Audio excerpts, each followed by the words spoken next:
সঁচাকৈ একাংশ বিশেষ ব্যক্তিৰ বাবে যোৰহাটৰ যি বানৰ পৰিস্থিতি, শেহতীয়া 3টা দিনৰ যি বানৰ ভয়ংকৰ পৰিস্থিতি, এই পৰিস্থিতি বৃদ্ধি হ'ল নেকি?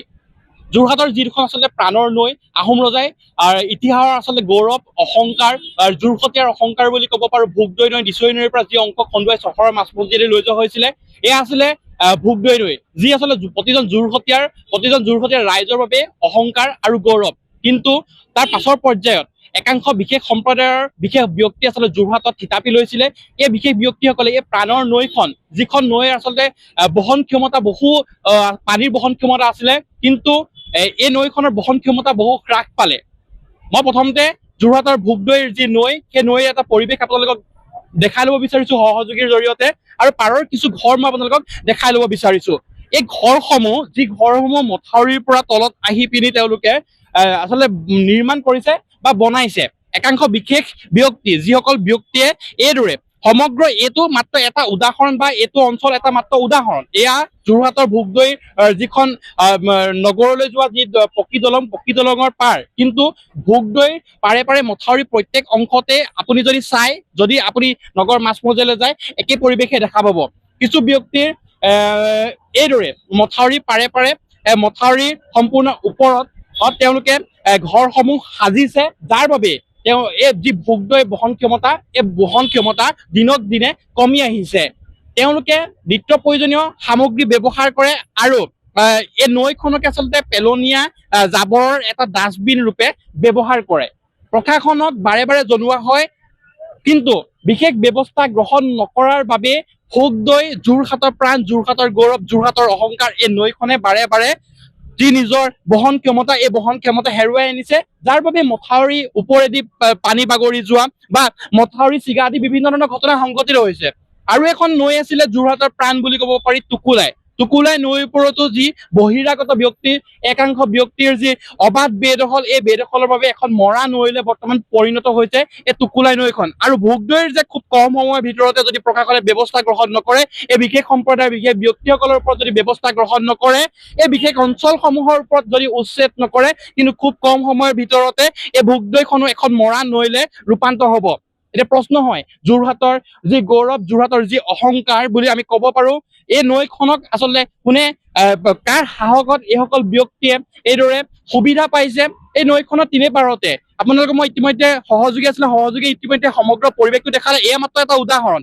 এই পৰিৱেশটো আপুনি যোৰহাটৰ নৈ মথাউৰি পাৰে যদি যায়, সমগ্ৰ যোৰহাটতে দেখিবলৈ পাব। তেওঁলোকে মথাউৰিত বাস কৰিছে, মথাউৰিৰ পৰা তললৈ আহি পিনি ভোগদৈৰ আচলতে যি মাটিকালি, এই মাটিকালি হ্ৰাস কৰিছে, যাৰ বাবে ভোগদৈ নৈৰ যি বহন ক্ষমতা, এই বহন ক্ষমতা হ্ৰাস পাইছে, যাৰ বাবে ভোগদৈ নৈৰ ওপৰেদি পানী বাগৰা, ভোগদৈ মথাউৰি ভগা ইত্যাদি ঘটনাবোৰ হ'বলৈ পাৰিছে বা হ'বলগীয়া হৈছে। টুকুলাই নৈ মৰা নৈলৈ ৰূপান্তৰ হ'ল। প্ৰশাসনে কেতিয়া হাৰ পাব? প্ৰশাসন নিমাত এই ক্ষেত্ৰত প্ৰশাসনে কেতিয়া ব্যৱস্থা গ্ৰহণ কৰিব?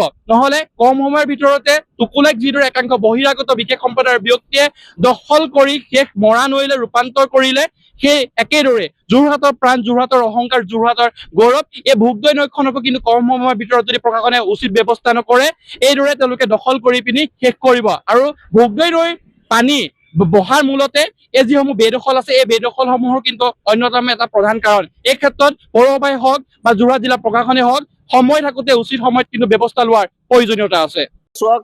ভোগদৈ নৈখনৰ যি অবৈধ বেদখল হৈছে, ভোগদৈ নৈৰ লগতে আচলতে টুকুলাই নৈখনৰ কথাও আমি ক'ম। টুকুলাই নৈখন আচলতে এটা সময়ত যি বেদখল হ'ল, যি ডাঙৰ ডাঙৰ আট্টালিকা বনোৱা হ'ল। আচলতে যোৰহাটৰ টুকুলাই নৈৰ ওপৰত এতিয়া ডাঙৰ হোটেল আছে। যোৰহাটৰ টুকুলাই নৈৰ ওপৰত ডাঙৰ অনুষ্ঠানৰ বিশ্ববিদ্যালয় এখনৰ অফিচ আছে। গতিকে যোৰহাটৰ সেই টুকুলাই নৈখনৰ যি অবৈধ বেদখল হ'ল, আৰু সেই অবৈধ বেদখলক কিন্তু এখন চৰকাৰৰ দিনত, এজন বিধায়কৰ দিনত তেওঁলোকক কিন্তু স্বীকৃতি প্ৰদান কৰা হ'ল, তেওঁলোকক মাটি সেটেলমেণ্ট কৰি দিয়া হ'ল, যাৰ কাৰণে তেওঁলোকে পকা ষ্ট্ৰাকচাৰ, পকা বিল্ডিং বনাই আছে। পকী দলংটো চৰকাৰে বনাইছে।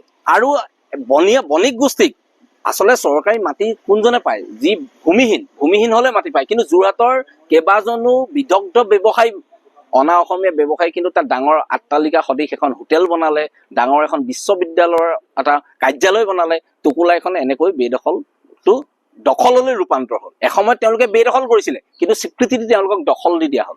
ঠিক তেনেদৰে এতিয়া ভোগদৈখনো বহু মানুহে বেদখল কৰি গৈ আছে। আৰু যদি এই বেদখলক এতিয়াই উচ্ছেদ কৰা নহয়, তেনেহ'লে এইখিনি আকৌ দখললৈ ৰূপান্তৰ হ'ব। গতিকে আমি চৰকাৰক অনুৰোধ জনাওঁ, চৰকাৰৰ যদি সৎ সাহস আছে ভোগদৈক বচোৱা, ভোগদৈক ধ্বংস হ'বলৈ নিদিব যেনেকৈ টুকুলাইখন ধ্বংস হ'ল। আৰু যদি টুকুলাই ধ্বংস হয়, ভোগদৈ ধ্বংস হয়, ৰঙাজানো ধ্বংস হয়, আৰু তৰাজানৰ আঁঠু ভঙা জানো ধ্বংস হয়, যোৰহাটত কৃত্ৰিম বানটো হ'বই। যোৰহাটত এই প্ৰবল যি বানৰ প্ৰলয়, এই প্ৰলয়ৰ কিন্তু সন্মুখীন হ'বলৈ প্ৰত্যেকজন যোৰহাটীয়া সাজু হ'বৰ বাবে আহ্বান জনাইছো। আৰু যদি যোৰহাটে প্ৰত্যেকজন ব্যক্তিয়ে জাগৰণৰ সৃষ্টি কৰে, মুখ্যমন্ত্ৰী মহোদয় যিটো ক'লে এক জাগৰণৰ সৃষ্টি হ'ব লাগে, এই জাগৰণৰ কাৰণে কিন্তু ওলাই আহক, প্ৰত্যেকজন ব্যক্তি ওলাই আহক, যাতে ভোগদৈ বেদখল মুক্ত কৰোঁ, ভোগদৈক আকৌ জীয়াই তোলো। কাৰণ ভোগদৈ নদীৰ লগত কিন্তু অসমীয়া সভ্যতা সংস্কৃতিৰ এটা সম্পৰ্ক আছে।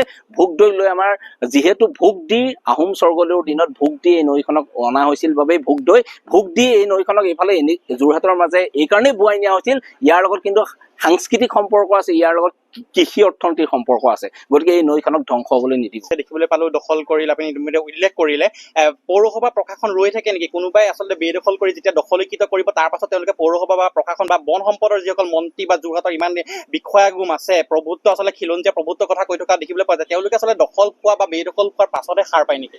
আচলতে এইটো চোৱা, আইনত স্পষ্টকৈ লিখা আছে চৰকাৰী ভূমি দুই ধৰণৰ, এটা হৈছে ৰিজাৰ্ভ লেণ্ড, এটা হৈছে ৱেষ্ট লেণ্ড।